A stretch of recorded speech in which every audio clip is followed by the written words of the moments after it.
Hello and welcome to the Temple of Tomes with your host, Indie Comics Jones.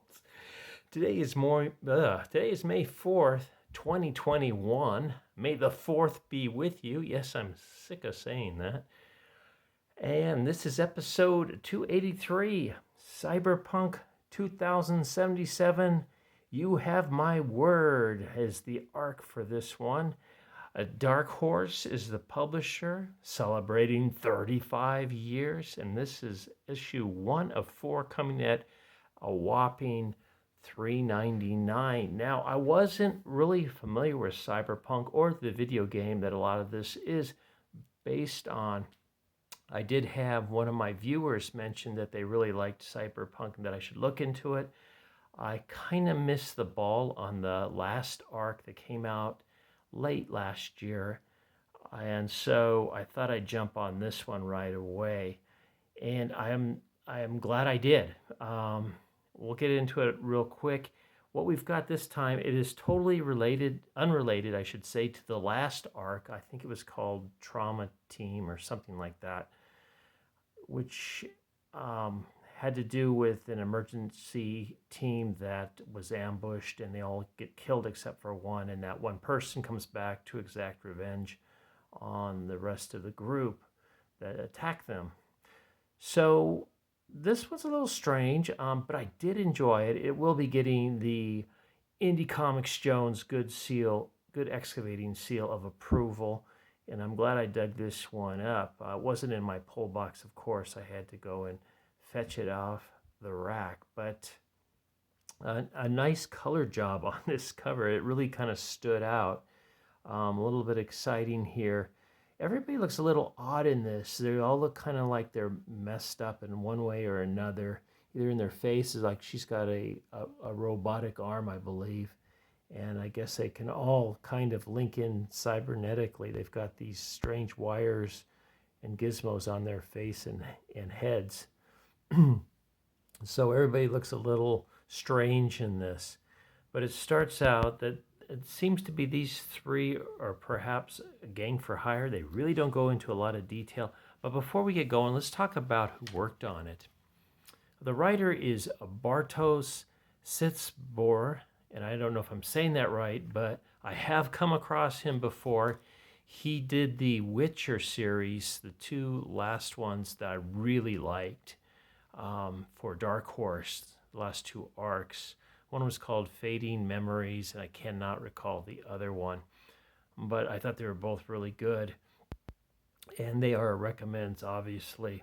Now it starts out, our group of three here, I don't know if they're like vigilantes or if they're part of a gang or they're just a gang for hire, but they seem to go out and try to do the right thing, and as you can see, they're very different, all three of them. And they're visiting this one gang headquarters where they've been summoned to. And what these murals are looking at all over the place are past gang members that died, and they want to pay homage to them by painting a mural of them. So they're a little creeped out by that, but they proceed anyway. And you can see here's the gang leader. He's almost like Two-Face, like half his face is kind of gone, but he's got a lot of things going on. They're either tattoos or wires, I'm not quite sure. Maybe he has some prosthetic knuckles, but he's asked them to step in on a situation where a number of apartment buildings are going to be torn down. And let me adjust this a second. Seems like I've moved. And they contain elders that are part of the gang's families, and they do not want those apartment buildings torn down. So they're trying to either get some dirt or just kind of upend one of the corrupt city officials. And the corporation that wants to do this is Militech, and so they have a mole in there, and I guess they've got some connections.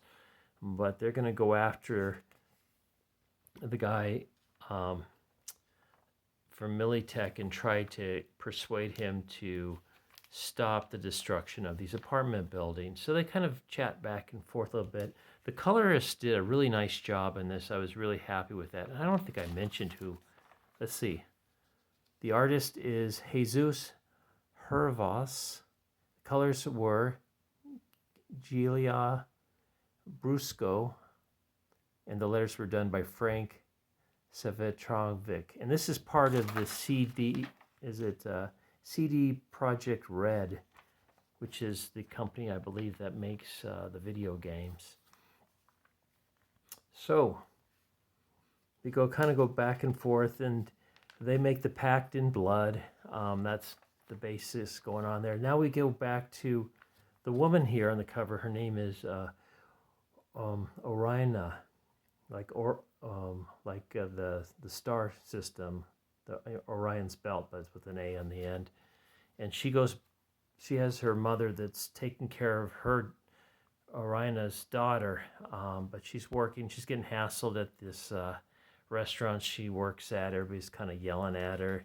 One of the other waitresses did not show up, and they later find out that she killed herself because she couldn't afford the medication. I guess it was causing all kinds of problems. So, but she holds it together pretty well, and you can see she's got kind of a robotic arm as well. It's just to put up with these people with all these strange markings on their faces, and it's kind of weird, but it's very interesting. I wish there was a little bit more backstory about all three, and now maybe that'll come across in the future issue. Now we've got our hero Oriana, who is taking a call here, and I guess it's a burner phone because she checks it after it's over, and she says, "You have my word." And that's kind of the name of our arc. So I guess she's going to keep her word on something. Now we've got Weira, who's Oriana's daughter. The grandfather's teaching her how to shoot, which doesn't make Grandma very happy at all. They say it's a tough world out there. She's got to learn to take care of herself when we're not around. And Grandma doesn't want to have her anything to do with it, because I guess she knows what a rough life Oriana has had. But we haven't really seen that, so I'm hoping it'll come out later. Now what we've got here, this is the target. This is the mark they're going after to bring down.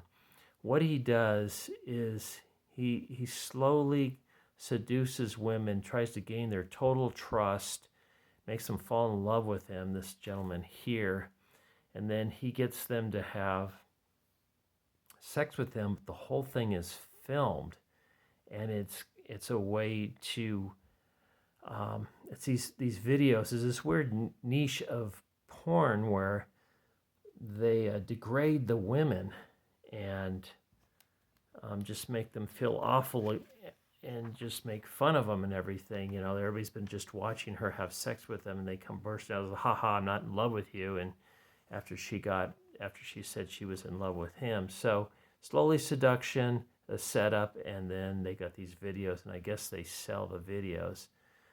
Well, as they come in, we've got our gang of three who show up as well, and they take action. They knock out the guy.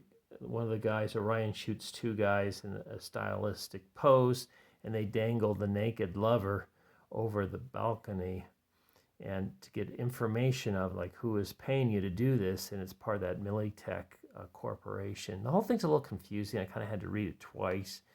Like I said, I wish I had more backstory, but I'm definitely sticking with this because it is pretty gripping. So they got their information. Meanwhile, it's the next day. The grandma's back at the restaurant, and she gets a surprise visit from her daughter, Oriana. And she's all worried now that she might have been followed, because apparently they don't want her daughter, Oriana's daughter, to be found.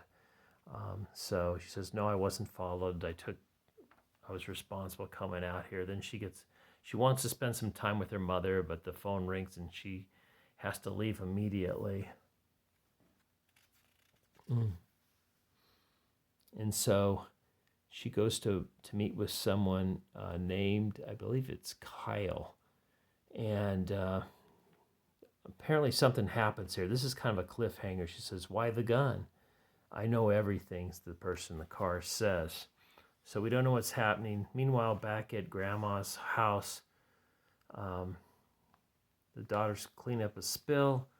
the grandma looks out the window and she sees a car approaching. So she's a little bit scared. So she tells grandfather and the daughter to go hide in the back room while she's uncovers something on the floor. I believe it's some kind of gun or something.